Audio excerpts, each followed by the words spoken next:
Chapter 18. Transports. Septimus arrived in the middle of Alchemy Quay.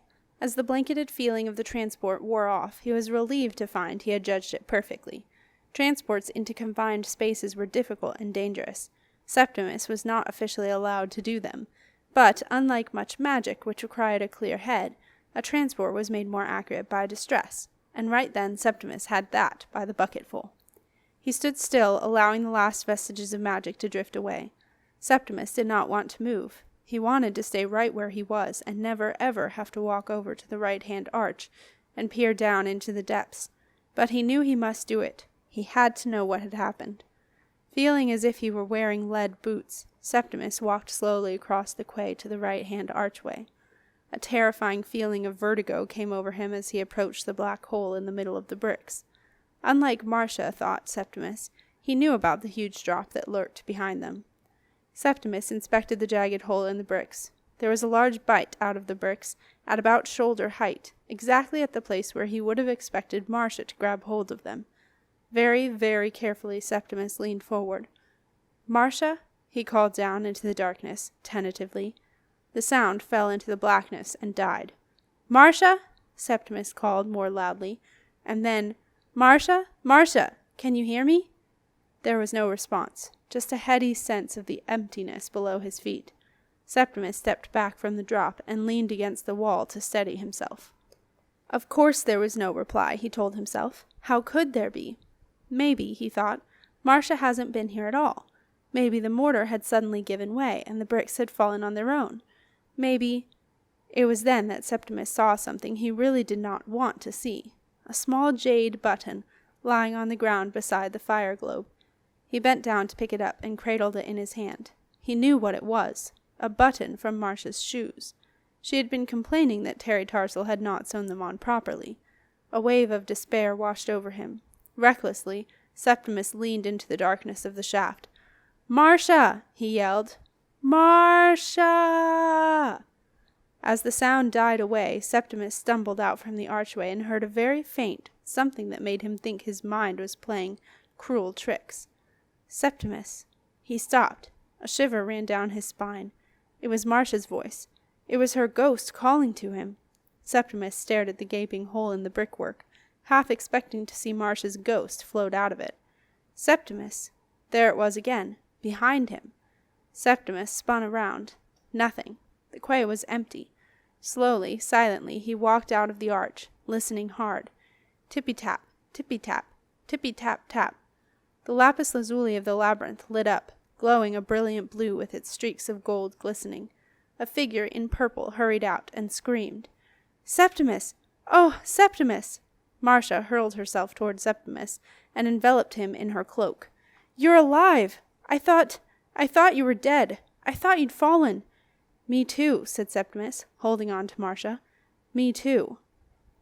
Marcellus awoke, aching all over. He lay in his bed, staring at the winter sunlight that shone through the window, and he felt an odd feeling of happiness. He was not sure why. And then he remembered. The carpet bag. His soft carpet bag, heavy with a crowbar and a lump hammer. It was the carpet bag that had fallen onto the roof of the moving chamber. Marcellus sank back into his pillow with a sigh of happiness. He remembered his long, slow, dismal climb through the tiny shafts that led up to Alchemy Quay. He remembered how as he had gotten nearer he had been convinced that Marsha had fallen to her death, and then he had been overcome with worry that Septimus too might have fallen while looking for her.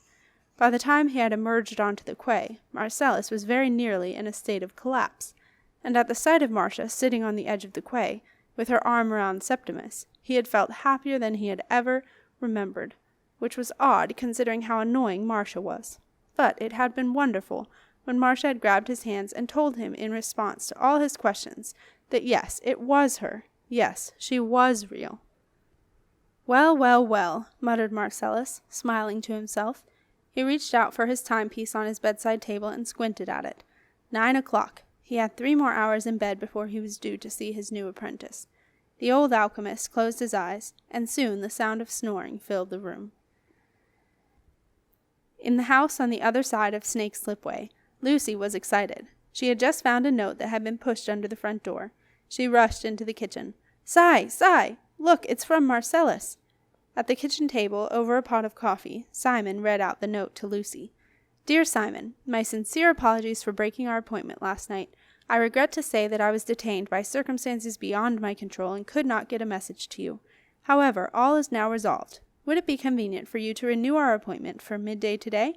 Yay! Yelled Lucy, jumping up and punching the air. Didn't I tell you? Didn't I say it would be all right? Simon grinned. Yes, Lou, you did. You said it quite a lot, I seem to remember. At the Wizard Tower, Septimus slept on. Up in the Pyramid Library, Marsha was very happy indeed. She had her apprentice back, and now things could get back to normal. Marsha was preparing the next stage in Septimus's deciphering course, the practical. For all apprentices, this meant having a go at the hieroglyphics inscribed into the flat silver top of the golden pyramid that crowned the Wizard Tower. It was generally agreed that they were indecipherable, or as Marsha preferred to call them, gobbledygook. But it was a tradition, and she supposed they should stick with it. In front of Marsha was the old rubbing that a long ago extraordinary wizard had made of the hieroglyphics. It wasn't, thought Marsha, very clear. No wonder no one had figured out what they meant. She remembered ruefully a comment she had made to Septimus about going back to original sources, and she had a nasty feeling that was what he might do.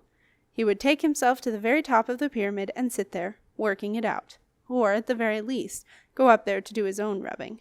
A shiver went right through Marsha. She had had enough nightmares about Septimus falling to last her a lifetime. Marsha came to a decision. She scribbled a note for Septimus, in case he woke before she returned. Then she was off, tippy-tapping down the stone stairs, pinning the note on Septimus's door, then back up to the library to pick up an envelope she'd forgotten, down the steps again, rapidly past the ghost of Jilly Jin and out of her rooms. In the great hall, Marsha rapped on the door of the duty wizard's cupboard. Hildegard answered. Ah, Miss Pigeon, said Marsha frostily. I thought you might have company this morning. No, Madam Marsha, it is very quiet this morning. Mr. Banda otherwise engaged, is he? I think so, Madam Marsha. Did you want to leave a message in case he drops by? No, said Marsha, I don't. Is there anything I can help you with? Marsha handed Hildegard an envelope. My choice for the rotation scheme apprentice for the Pyramid Library. Send it up to the sick bay, will you? Of course, Madam Marsha, right away. I'll be back in about an hour. Very well, Madam Marsha. Hildegard called for the duty message apprentice and gave him the envelope. Then she went into the duty wizard's cupboard and sat down with a sigh. She knew she had done something to offend Marsha, but she had no idea what. She sat down and finished a note. Dear Milo, thank you for your message. I will meet you at the old bakehouse at 2 o'clock this afternoon. Hildegard. Marsha ignored Hildegard on the way back. She hurried by, put the stairs on fast, and zoomed straight up to the 20th floor. She found Septimus in the kitchen making porridge. Aha, Septimus, she said cheerily. Morning, said Septimus, blearily scraping the porridge into his bowl. Coffee? Asked Marsha brightly. Oh, yes, please. Septimus looked surprised. Generally, it was his job to make the coffee. Marsha snapped her fingers at the coffee pot, which was loitering in the shadows with the sugar bowl. For 2, she told it. The coffee pot scooped in a couple of spoons of coffee, added 3 teaspoons of sugar, stood under the tap, which obligingly turned on, then scuttled over to the stove and settled onto a ring. Light, Marsha told the stove. Septimus smiled. When he made coffee, he had to do it himself. The coffee pot was a one-wizard pot, and took absolutely no notice of him. Marsha waited until Septimus had finished his porridge, which was drenched in syrup, and 2 tiny cups of hot, sweet coffee were sitting on the table. Then she took a dark blue velvet drawstring pouch from her pocket, which Septimus recognized as a standard manuscriptorium charm bag. Marsha pushed the bag across the table to Septimus. For you, she said. Oh, thank you. Septimus was touched. Marsha didn't often give presents. He wiped his hands on his tunic, then loosened the drawstring and tipped the charm out onto his palm. Wow! Oh, wow!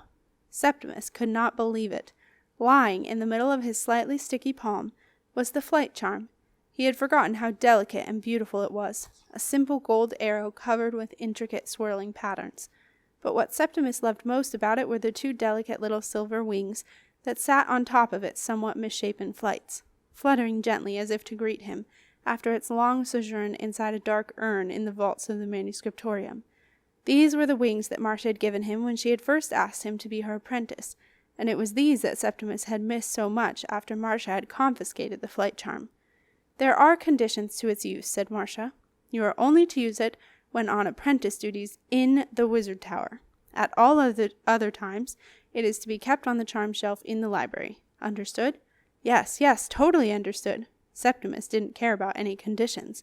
He had the flight charm back. There's another thing, said Marsha. Last night. Septimus gulped, convinced that Marsha was about to ask some very awkward questions. Yes, he said. It was awful. Yes. And it made me realize that you have been working far too hard. It has been a lovely big freeze, and you have missed so much. Marsha searched for the right word, a word she did not often use. Fun. Fun? Septimus sounded surprised. Fun, Septimus, said Marsha, adopting the word with enthusiasm. You need to go out and have fun. You have spent a month underground, and now I want you to take a month above ground to do what you want. Septimus looked puzzled. Like what? That is entirely up to you. It is your vacation. Vacation? Yes, vacation. Septimus was at a loss.